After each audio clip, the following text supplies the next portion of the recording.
Traveling the world through spices and people. Can it be any tastier? Join me on a beautiful culinary adventure every week right here on AUMcuisine.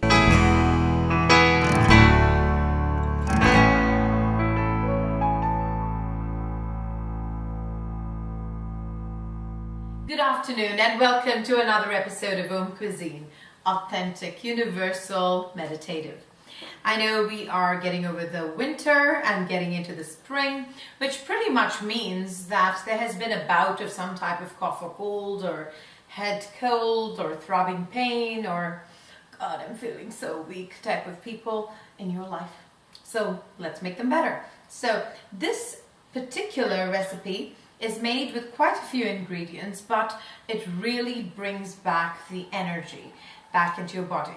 So I'm going to be putting in some coconut oil.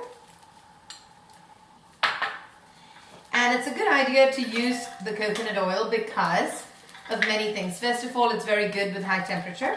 Second of all, it's good for your brain health. So normally when our body is feeling extremely tired, the brain also gets like all really tired, right? So we want the brain to also come back into its normal happy state. So into that coconut oil, I'm going to be adding in some ajwain or bishop's weed. That's very good for digestion. And as soon as your digestion comes back, automatically, everything else will come back. So let's put in some fennel. Fennel also is a spice that's really good for digestion. You always want to do your spices in the coconut oil first to release all of its goodness. I'm going to be putting in some chili flakes. And to this, some red onions. Red onions have wonderful quercetin, and it's really good to remove infection out of your body. While that gets all sauteed. Now's a good time to be adding in some garlic. So I'm going to be putting in about minced 6 to 7 cloves of garlic. I know that sounds like a lot, and it sounds spicy, and it also sounds like not for the faint-hearted. But I must tell you, garlic can cure a lot of maladies. Then I'm going to be adding in some ginger, about 2 heaped teaspoons of minced ginger.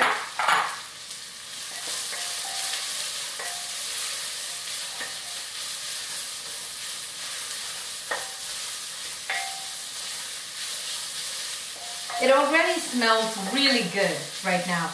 Really, really good. It's warming up really nice. Now to this, I'm going to be adding in some turmeric. So about a teaspoon to 2 teaspoons of turmeric. And its partner, which is the black pepper. Now turmeric absorbs much better in your body if you put some black pepper in it. So I'm going to be putting in about the same quantity of black pepper, and to that some mushrooms. Now you can add any mushrooms of your choice except white mushrooms. You don't want to do that.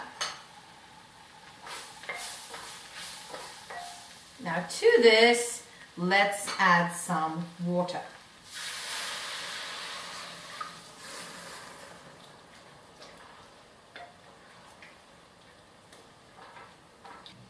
And to these mushrooms, I'm going to be adding in some already cooked black beans. You always have to remember that when you're ill with some kind of sniffles, the protein in your body definitely gets depleted. And since I'm all for a plant-based vegan diet, I really think that adding in a good flavorful bean would help in the recovery process. So to this, I'm going to be adding in some carrots.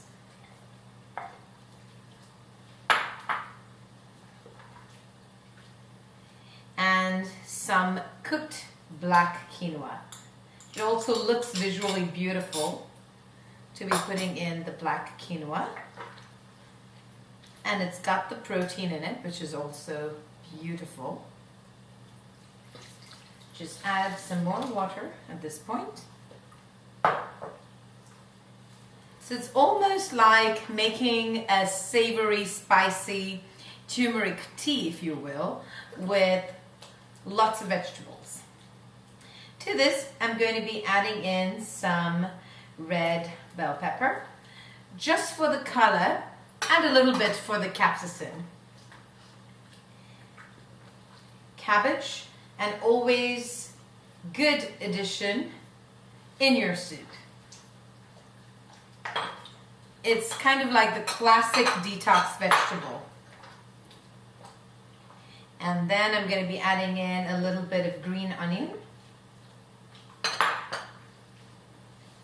And then I'm going to be adding in some cilantro. A little bit more water.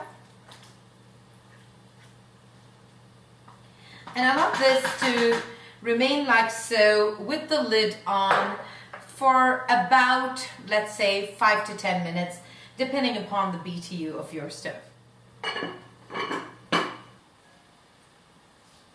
As you see the bubbles boiling and coming to the surface, the good thing about this is that the quinoa is already cooked, the beans are already cooked, so the bubbles are really just warming up the soup. You don't want it to overcook.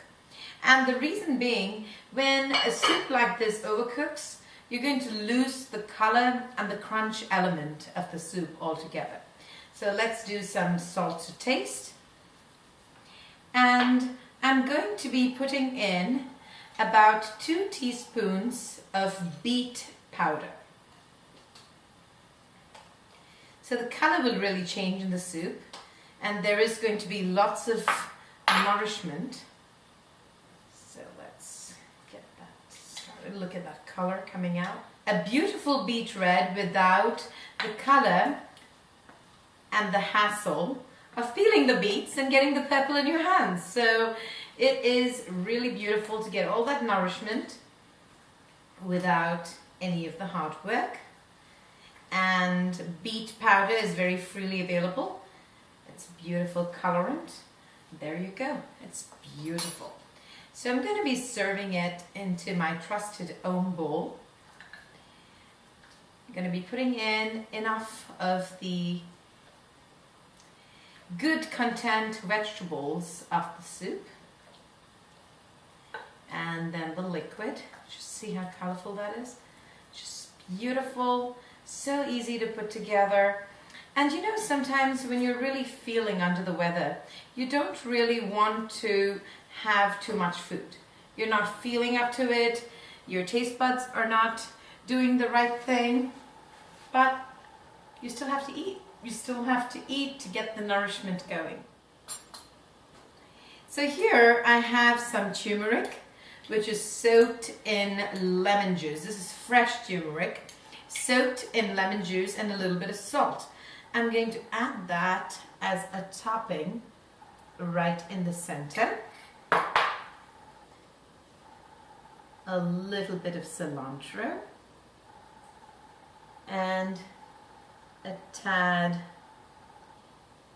of the beet powder for some visual interest. And there you have it. Time to do a taste test.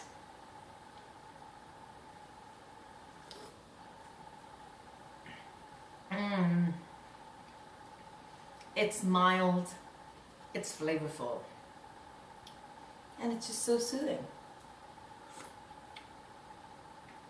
I don't really have a malady, but I'm sure that I'm feeling better just from having this lovely immunity soup. It's kind of a comforting yumminess until we meet again in another lovely tasty episode of AUMcuisine. This is Vaidya Priyanka. Stay beautiful and healthy and get well soon.